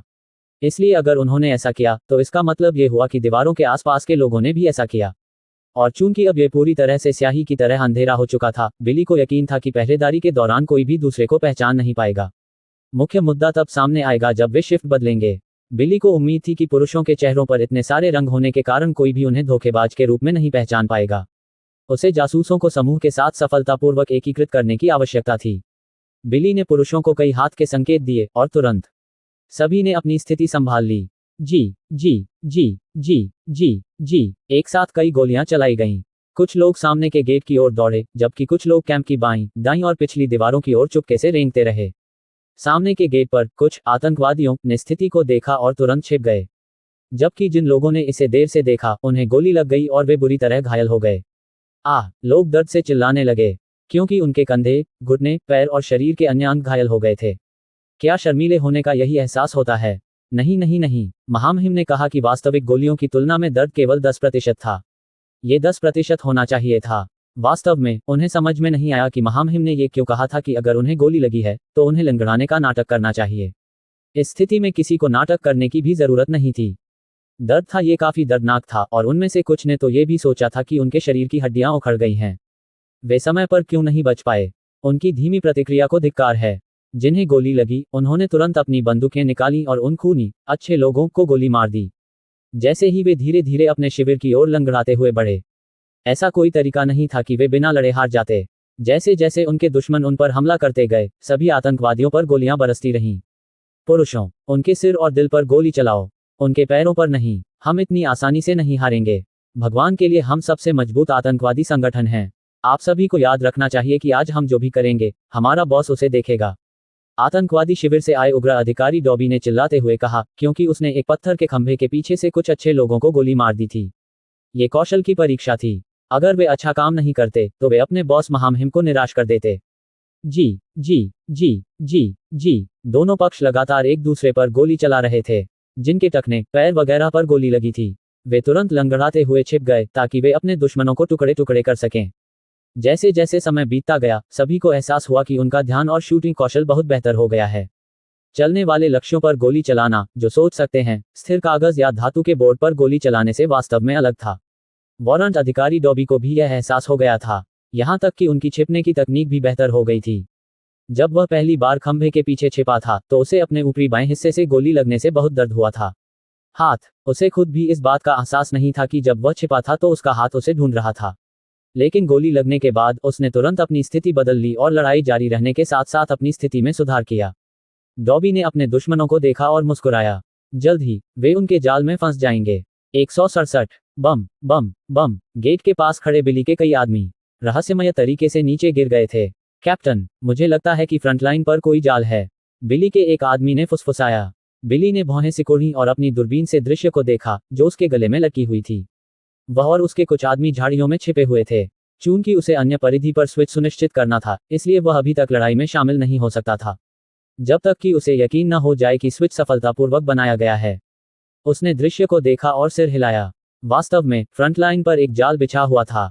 क्षेत्र के चारों ओर तार की कई पतली रस्सियां फैली हुई थीं। जब सैनिक गेट की ओर पूरी गति से भागे तो वे तुरंत इन तारों से टकरा गए। और एक बार जब वे गिर गए तो उनके आसपास के आतंकवादी उन्हें गोली मार देंगे। कैप्टन, अच्छा नहीं। कुछ लोग जो दाहिनी दीवार की ओर चुपके से जाने की कोशिश कर रहे थे, जाल में फंस गए। हम यहाँ और रुकना हमारे मिशन के लिए जोखिम भरा होगा। कितने जासूस सफलतापूर्वक जोड़े गए हैं? बुली ने पूछा। पिछली दीवार पर 3, बाईं दीवार पर 1 और दाईं दीवार पर कोई नहीं। बस इतना ही काफी है। सभी को पीछे हटने का आदेश दो। तुरंत उसका एक आदमी उठ खड़ा हुआ और चिल्लाया, पीछे हटो, पीछे हटो, पीछे हटो। युद्ध के मैदान में हर कोई एक पल के लिए रुका और तुरंत वापस भाग गया। बेशक जैसे ही वे भागे, उन पर गोलियों की बौछार जारी रही। आतंकवादी उन्हें इतनी आसानी से कैसे जाने दे सकते थे? कभी नहीं। जी जी जी जी जी जी। अच्छे लोग जितनी तेजी से भाग सकते थे, भागे और टिड्डों की तरह इधर उधर कूदते रहे और इन गोलियों से बचने की कोशिश करते रहे। बेशक जिन्हें गोली लगी, वे दयनीय हालत में लंगड़ाते हुए भागे। कुछ मर गए, जबकि अन्य गंभीर रूप से घायल हो गए। जैसे जैसे रात बीतती गई, दोनों पक्ष लगातार लड़ते रहे और एक दूसरे को घायल करते रहे। किसी समय आतंकवादियों ने अपने शिविर के भीतर जासूसों को खोज लिया था और एक अन्य समय पर लुसियस और लैंडन दोनों ने काफी संख्या में लोगों को खो दिया था। रविवार आ गया था और समय सीमा समाप्त होने में केवल 4 घंटे बचे थे। लुसियस और उसके लोग वर्तमान में लैंडन की संपत्ति के भीतर खड़े थे। वे आखिरकार अंदर घुसने में सफल हो गए थे। केवल 4 घंटे बचे होने पर उन्होंने पूरी ताकत से जाने का फैसला किया। चाहे कुछ भी हो, उन्हें उन बंधकों को बचाना था। लुसियस और उसके आदमी एक तरफ खड़े थे, जबकि लैंडन और उसके अपने आदमी दूसरी तरफ खड़े थे। हम, बेमार्ड के सशस्त्र बल, हमारे घर के खिलाफ कई आरोपों के लिए आपको गिरफ्तार करने के लिए यहाँ हैं। क्या आप अपना अपराध जानते हैं? लुसियस चिल्लाया। ओह, मैं और मेरा परिवार संभवतः क्या अपराध कर सकते हैं? लैंडन ने कहा। मूर्ख मत बनो। बंधक कहाँ हैं? लुसियस ने कहा। अगर आप उन्हें चाहते हैं तो आपको उन्हें मेरी लाश पर ले जाना होगा। मेरे विचार बिल्कुल वैसे ही हैं।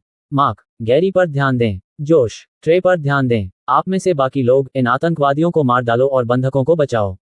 जहां तक मेरा सवाल है, मैं उनके नेता से निपटता हूं।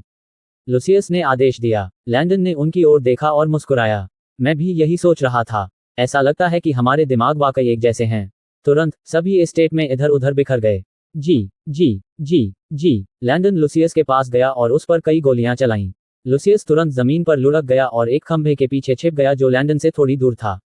जैसे ही लुसियस खंभे के पीछे से अपना सिर बाहर निकालने वाला था, लैंडन ने उसके किनारों पर कई गोलियां चलाईं। मैंने कभी नहीं सोचा था कि मैं इस बूढ़े आदमी की तरह तुमसे लड़ूंगा। बच्चा, अपने आप को देखो, तुम किसे बूढ़ा कह रहे हो?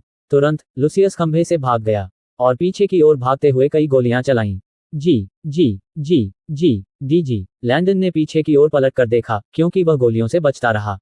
अरे बूढ़े आदमी, क्या तुमने नहीं कहा था कि तुम जानना चाहते हो कि ये गोलियां कितनी दर्दनाक होती हैं? बस चुपचाप रहो और मैं तुम्हें दिखाता हूं। कोई जरूरत नहीं है बेटा, मैंने 2 दिन पहले ही अपने कंधे पर गोली मार ली है। कोई रास्ता नहीं है कि मैं खुद को फिर से एक गोली लगने दूं। जब वे लड़ रहे थे, एस्टेट के अंदर हर कोई खुद को खत्म करने में व्यस्त था। बंधकों की रखवाली कर रहे थे। रूबी गैरी की गर्लफ्रेंड, यारा ट्रे की गर्लफ्रेंड और 12 अन्य सैनिक अपने कैदियों की रखवाली करते हुए धीरे धीरे कदम आगे बढ़े।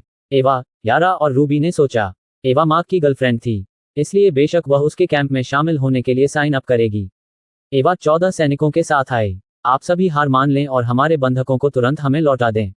एक अन्य सैनिक ने कहा, बिल्कुल नहीं, बिना लड़ाई के नहीं। यारा ने कहा, यह और भी बेहतर काम करता है। एवा ने मुस्कुराते हुए कहा।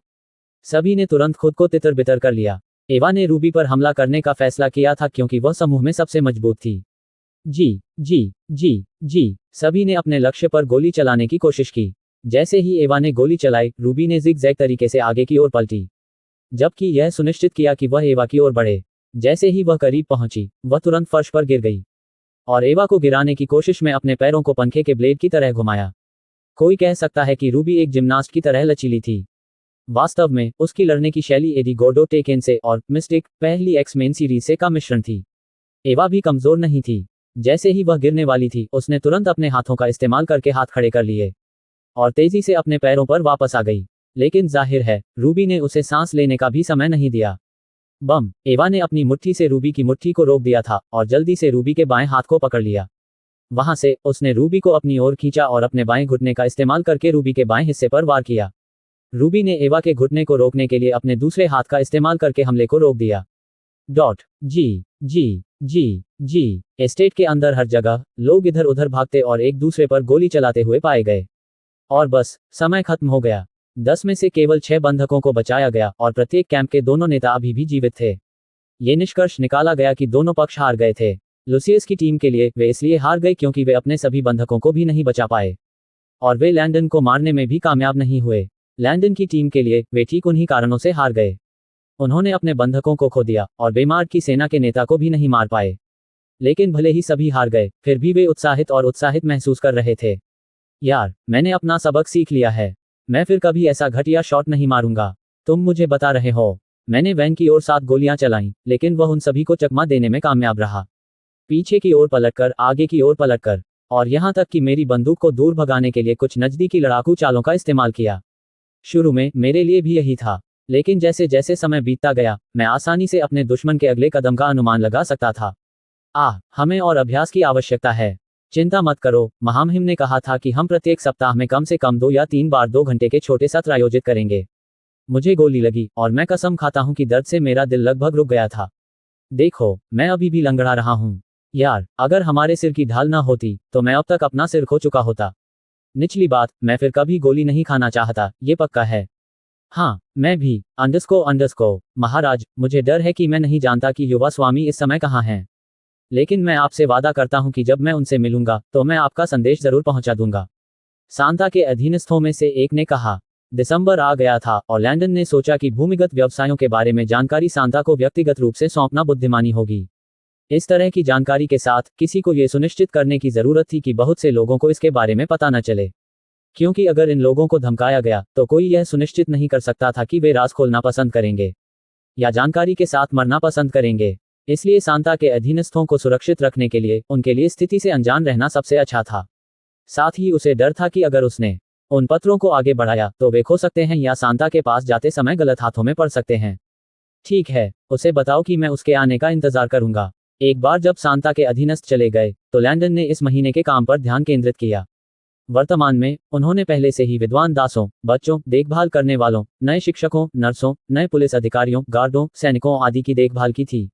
और अभी लैंडन के पास 5870 कर्मचारी बचे थे। जनसंख्या की बात करें तो बेमार्ड में वर्तमान में 57,422 लोग रहते हैं। लैंडन ने अनुमान लगाया था कि अगले साल जुलाई तक बेमार्ड निश्चित रूप से 90,000 लोगों की आबादी तक पहुंच जाएगा, जो अभी के लिए पर्याप्त होगा। सच में, बेमार्ड अगर चाहे तो 9.5 मिलियन लोगों की मेजबानी कर सकता है। लेकिन लैंडन ने जुलाई में दासों को खरीदना बंद करने का फैसला क्यों किया? इसका कारण केवल यह था कि उस महीने के भीतर बेमार्ड जनता के लिए खुल जाएगा और लोगों के लिए शहर में घुसपैठ करने का सबसे आसान तरीका खुद को दासों और शरणार्थियों के रूप में छिपाना होगा। इस समस्या को हल करने के लिए लैंडन ने विभिन्न तरीकों के बारे में सोचा था। सबसे पहले, सिर्फ सांता ही दासों और शरणार्थियों को उसके पास भेजने का प्रभारी होगा। दूसरा, जब इन लोगों को ले जाया जाता था तो उन सभी को ये सोचना पड़ता था कि वे कैरोना, टैरिक वगैरह जा रहे हैं। दूसरे शब्दों में, जब सांता और उसके आदमी इन दासों को खरीदते तो उन्हें अपने अंतिम गंतव्य के बारे में झूठ बोलना पड़ता। इस तरह कई शिपिंग डॉक के आसपास के दास व्यापारी और जासूस अपने जासूसों को उनके पास भेजने के बारे में परेशान नहीं होते। आखिरकार ये जासूस बेमार्ट जाना चाहते थे, टैरिक, डेफेरस या कैरोना की ओर नहीं। और जब ये दास और शरणार्थी आखिरकार पहुंचे तो लैंडन ने उनमें से किसी को भी नागरिक नहीं बनने दिया। उन्हें अपना स्थायी निवास कार्ड प्राप्त करने से पहले बेमार्ट में कई साल बिताने होंगे और वहां से उन्हें नागरिक बनने से पहले फिर से अतिरिक्त साल बिताने होंगे। बेशक अगर वे यहाँ बच्चों को जन्म देते हैं तो उनके बच्चे स्थायी निवासी होंगे और उनके जैसे शरणार्थी नहीं होंगे। बेमार्ट में गुलामी नहीं थी, इसलिए सभी गुलाम स्वतः ही शरणार्थी बन जाते थे। ये शरणार्थी बेमार्ट के आसपास के सभी स्थानों पर काम कर सकते थे, विनिर्माण उद्योगों और सशस्त्र बलों को छोड़कर। वास्तव में लैंडन ने इन जासूसों को नियंत्रित रखने के लिए 20 से अधिक तरीके निकाले थे, लेकिन निश्चित रूप से इस जीवन में कभी भी कुछ भी गारंटी नहीं थी। उसे यकीन था कि उनमें से कुछ अभी भी सिस्टम को चकमा देने का कोई रास्ता खोज लेंगे, लेकिन जब वे बेमार्ट के भीतर किसी भी उद्योग या इमारत में घुसने की कोशिश करेंगे तो उन्हें अपनी जान का झटका लगेगा। वहां बिजली की बाढ़, गर्मी सेंसर कैमरे, धुआं बम अलार्म सिस्टम होंगे जो इमारत के भीतर स्वचालित लॉकडाउन को ट्रिगर करेंगे और इसी तरह की अन्य चीजें होंगी। यहां तक कि नागरिकों से जानकारी प्राप्त करना भी उनके लिए मुश्किल होने वाला था। ऐसा इसलिए था क्योंकि बेमार्ट के भीतर हर कोई ऐसी जानकारी जारी करने की सजा के बारे में जानता था। सजा मौत थी। लैंडन बहुत कठोर नहीं दिखना चाहता था, लेकिन यहां उसकी जान भी दांव पर लगी थी। यदि आप इन जासूसों पर नरमी बरतेंगे तो सिस्टम निश्चित रूप से उनसे निपटेगा। हर कोई जानता था कि बेमार्ट के बारे में कोई भी जानकारी देना ठीक नहीं है। उन सभी को अच्छा वेतन मिलता था और बेमार्ट में शांति थी। कोई भी अपनी जान यूं ही बर्बाद करने को तैयार नहीं था। और अगर उन्हें इतना सारा पैसा भी दिया जाता तो वे कहां जाते? कृपया, वे पहले से ही यहां बिजली और अच्छे जीवन के आदी थे। उन्हें पूरा यकीन था कि बेमार्ट जैसी कोई जगह नहीं है, तो वे ये सब सुख सुविधा कैसे छोड़ सकते थे, बस वहां जाकर और कष्ट सहने के लिए। और इससे भी बदतर, उन्हें धोखा भी दिया जा सकता था और उन्हें पैसे देने वाले लोग ही मार भी सकते थे। उनमें से कई गुलाम थे, इसलिए वे जानते थे कि दुनिया कैसे काम करती है। उन्हें पता था कि उनके काम उन्हें बाद में फिर से गुलामी में ले जा सकते थे। साथ ही उनमें से कुछ अपने परिवारों के साथ यहाँ आए थे और उन्होंने यहाँ नए दोस्त भी बनाए थे, तो वे दुश्मन को बेमार्ट को मारने और जीतने में कैसे मदद कर सकते थे। यहाँ तक कि स्कूल में छोटे बच्चों को भी बेमार्ट के बारे में कुछ भी बताने के परिणामों के बारे में सिखाया गया था। साथ ही अजनबियों को अपने परिवार की स्थिति बताने के खतरों के बारे में भी बताया गया था। हालांकि बच्चों को स्कूल में कोई गोपनीय जानकारी नहीं दी गई थी, फिर भी उन्हें चुप रहने के बारे में सीखना पड़ा। कोई कारण नहीं था कि उन्हें अजनबियों को यह बताना पड़े कि उनके माता पिता कितना कमाते हैं, उनके घर में आमतौर पर पैसा कहाँ रखा जाता है, या यहाँ तक कि उनके माता पिता बेमार्ट में क्या करते हैं। अजनबियों से हमेशा सावधान रहना चाहिए। इसीलिए लैंडन ने ऐसे मामलों के बारे में कई कहानियां पढ़ी थीं और ऐसी हरकतों के परिणाम। उन्होंने ये भी सुनिश्चित किया था कि वे जानते हों कि अगर वे यहाँ वहाँ अजनबियों का पीछा करेंगे तो क्या होगा।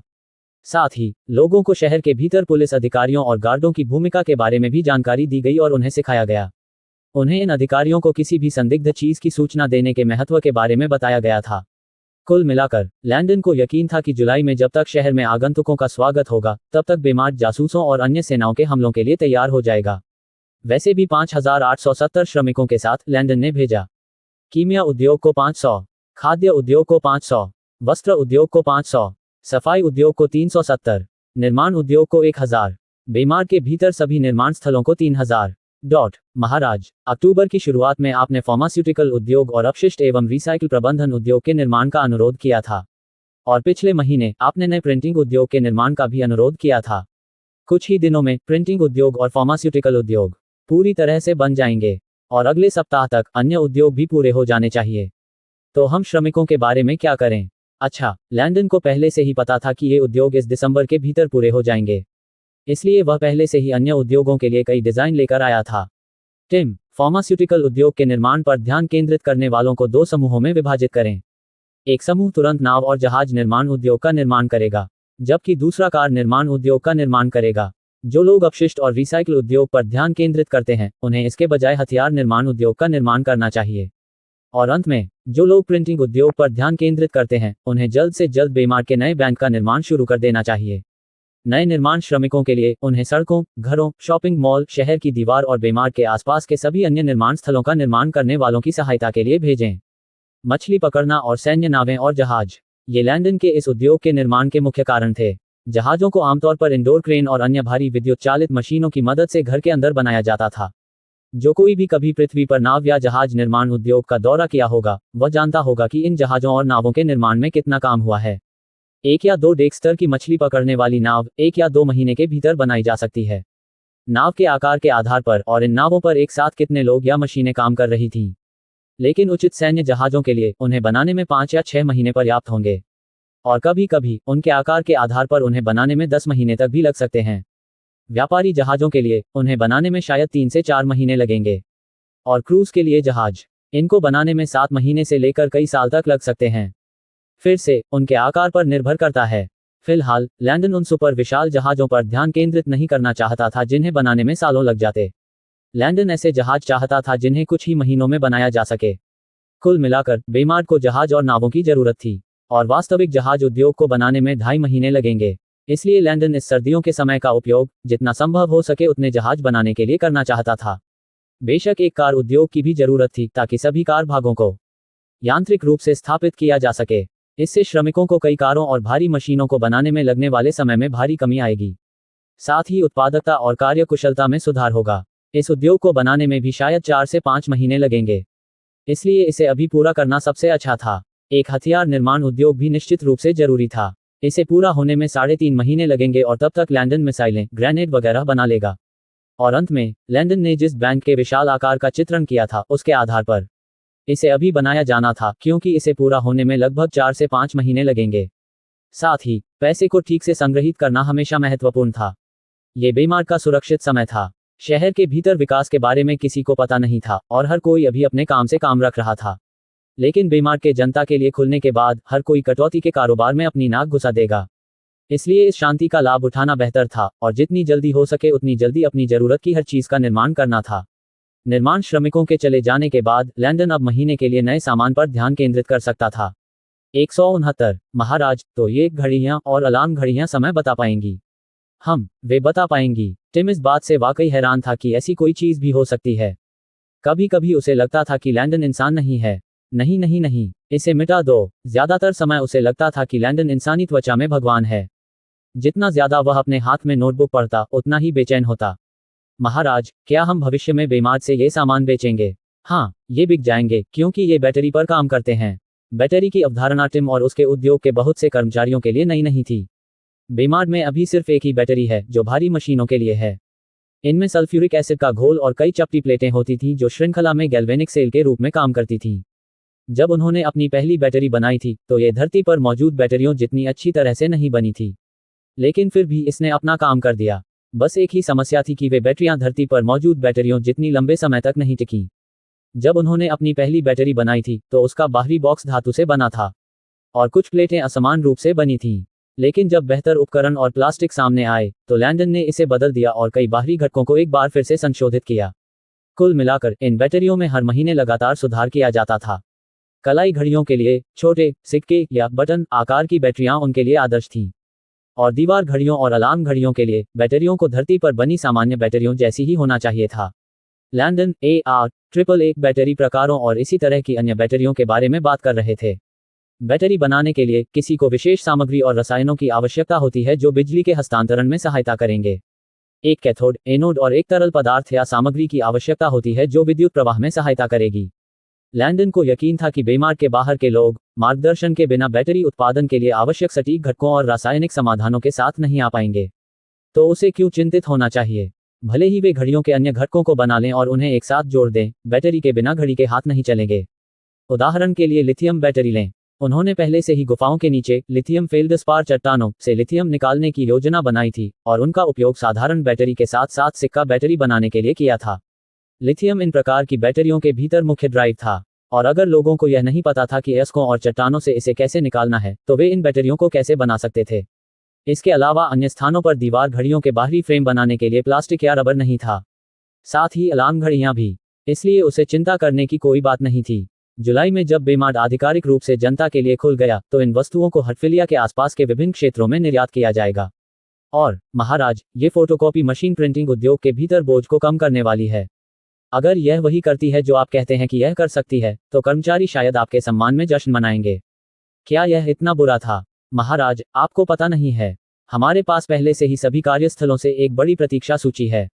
खैर, लैंडन भी उनकी खुशी को समझ सकता था। इसे सरल शब्दों में कहें तो, जब किसी कार्यस्थल को किसी दस्तावेज की प्रतिलिपियां बनाने की आवश्यकता होती थी, तो वे तुरंत प्रिंटिंग के लिए ऑर्डर देते थे, ताकि उनकी प्रतिलिपियां बनाई जा सकें।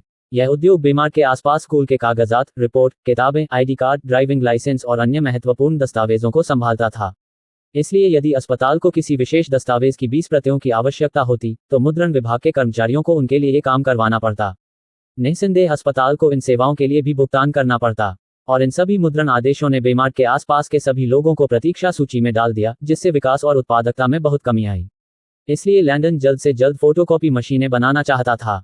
सबसे पहले, सभी उद्योग और कार्यस्थल के दस्तावेजों की फोटोकॉपी उन विशेष कार्यस्थलों के भीतर ही की जानी चाहिए। सुरक्षा कारणों से गोपनीय दस्तावेजों को उन कार्यस्थलों से बाहर ले जाना उचित नहीं था।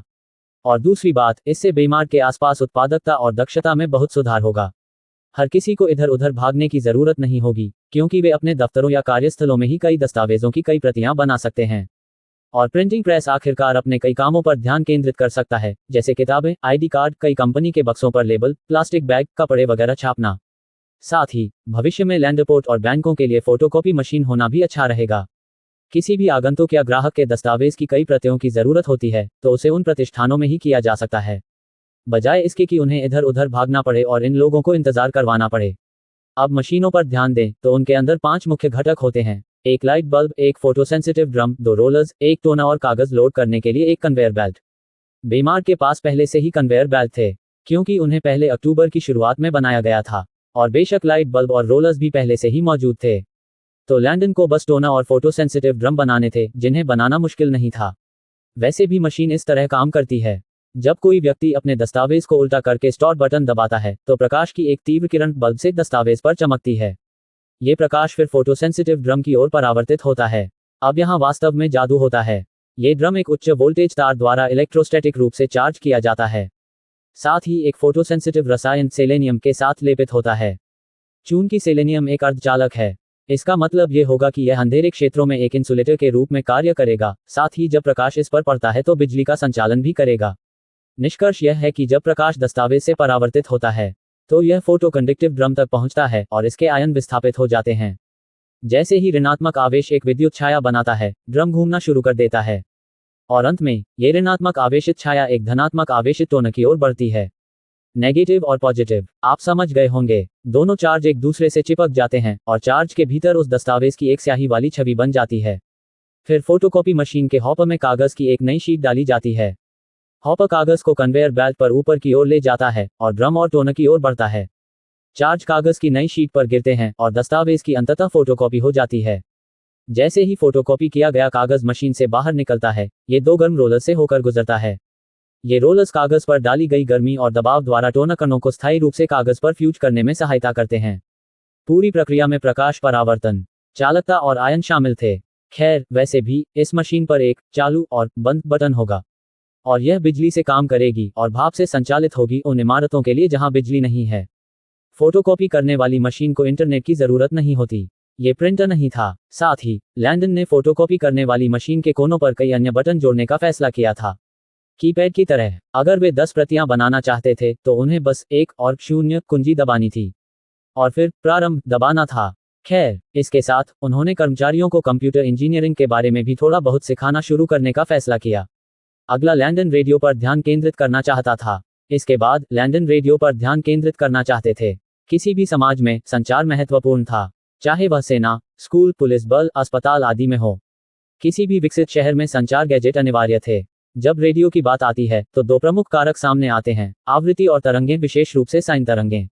आधुनिक युग में रेडियो तरंगें सब कुछ नियंत्रित करती हैं।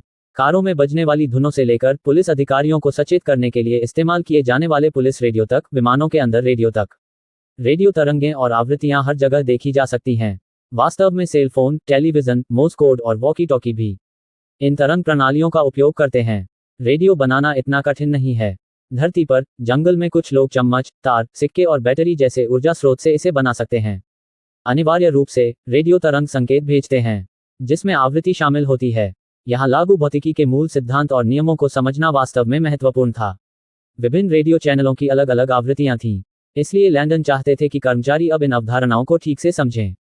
हर आधुनिक रेडियो में 3 मुख्य भाग होते हैं: ट्रांसमीटर, रिसीवर, वास्तविक रेडियो बॉक्स और एंटेना, जो विभिन्न क्षेत्रों में सिग्नल को प्रसारित करने पर ध्यान केंद्रित करते हैं।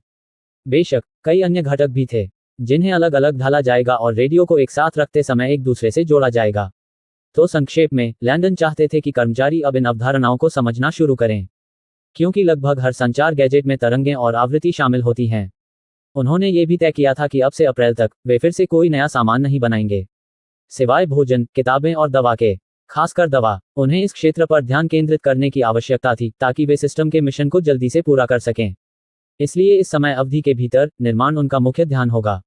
आखिरकार तटीय क्षेत्र को दुश्मन के जहाजों से सुरक्षा की आवश्यकता थी, और ये शांतिपूर्ण समय बेमार्ट की सुरक्षा को बेहतर बनाने के लिए सबसे अच्छा समय था।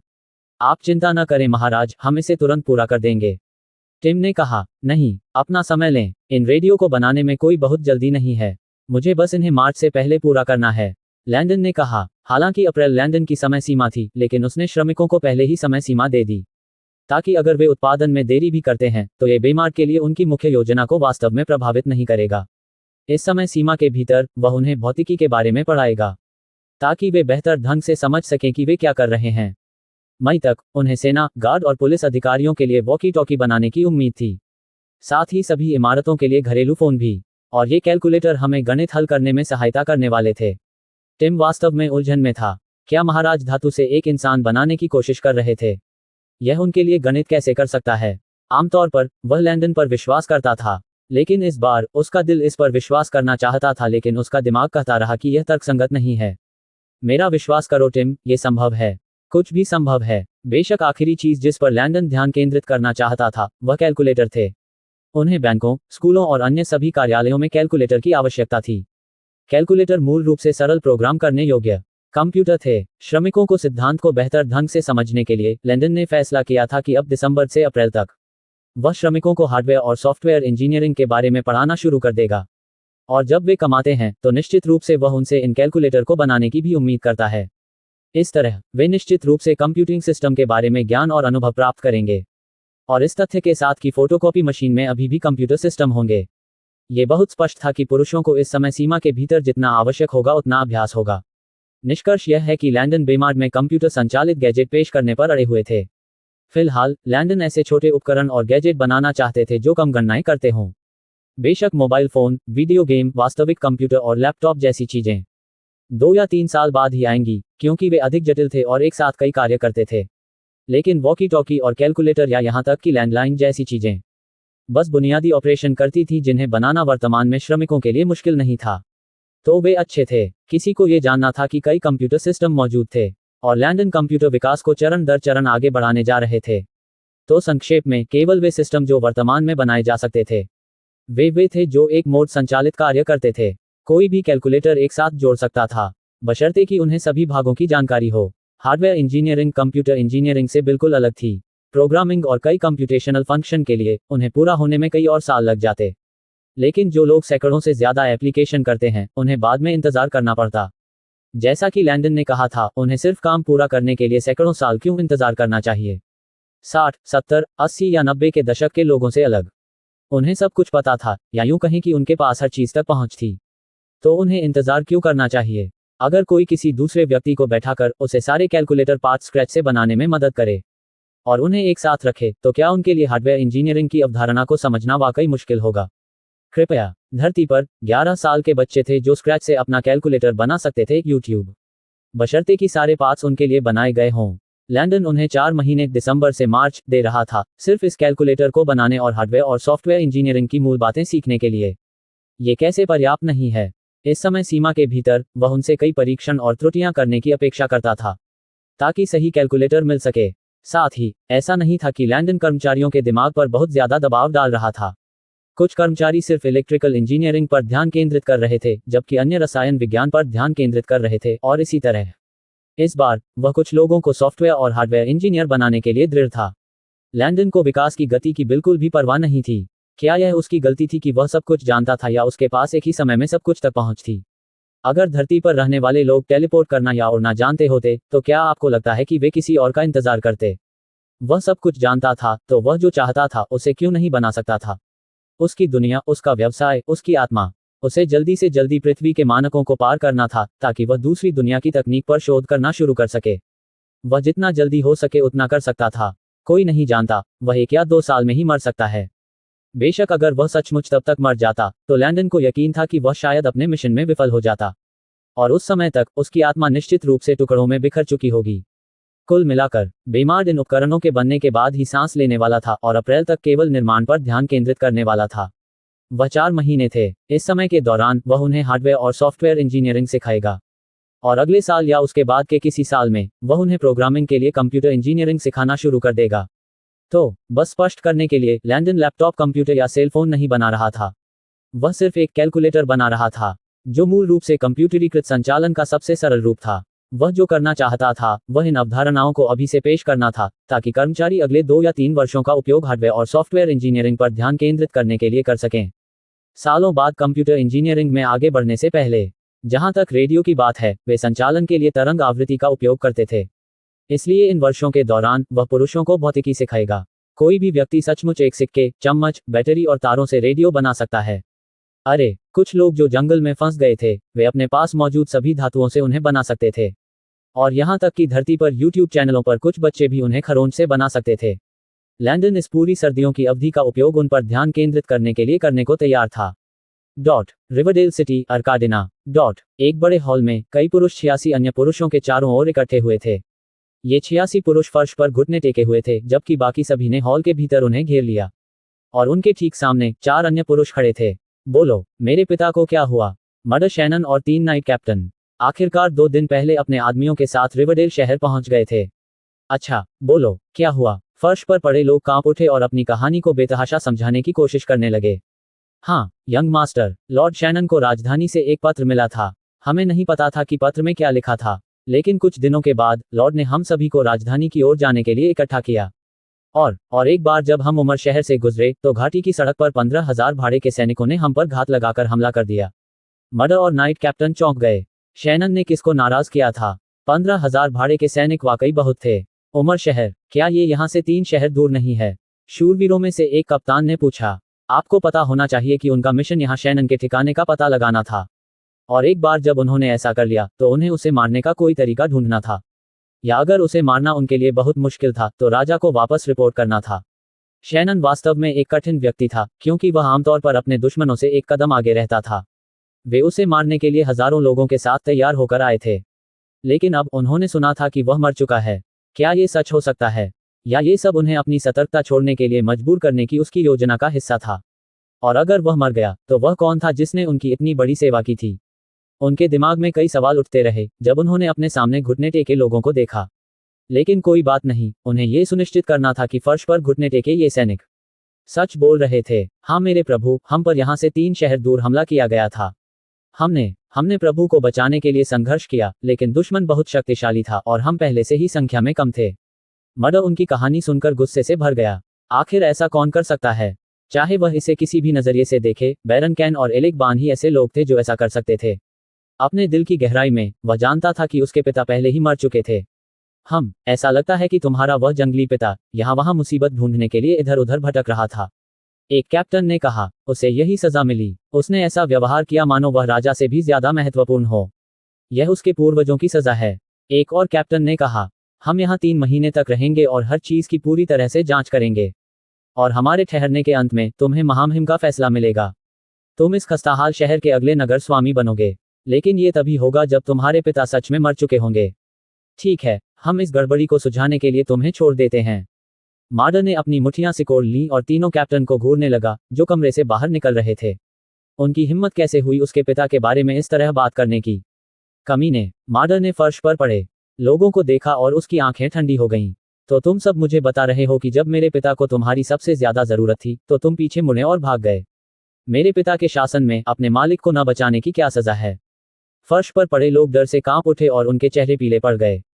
नहीं नहीं युवा मालिक, हमने उसे बचाने की पूरी कोशिश की। हम उसके मरने के बाद ही वापस आए। अंडरस्को सभी लोग मर्डर से दया की भीख मांगने लगे। मर्डर ने अपने आसपास खड़े अपने निजी लोगों को देखा और अपना आदेश जारी किया। उन सभी को फांसी पर लटकाकर मार डालो।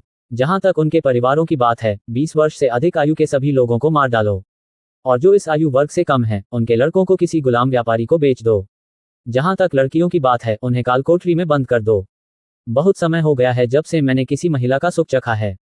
वे सभी सैनिक जो घुटने टेक रहे थे, लगभग तुरंत रोने लगे। अगर उन्हें पता होता कि ऐसा होगा, तो वे युद्ध के मैदान में खुद को मरने देते।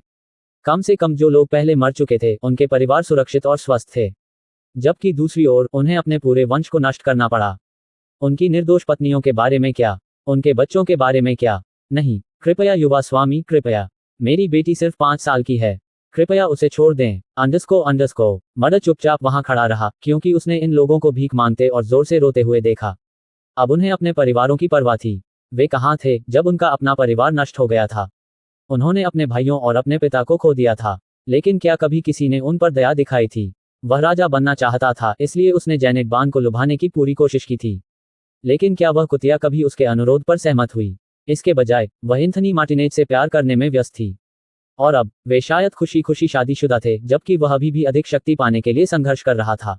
उन्हें बंद करो और उनके परिवारों को पकड़ो। सुनिश्चित करें कि कोई भी भाग ना पाए। आप सभी को सुनने के लिए धन्यवाद।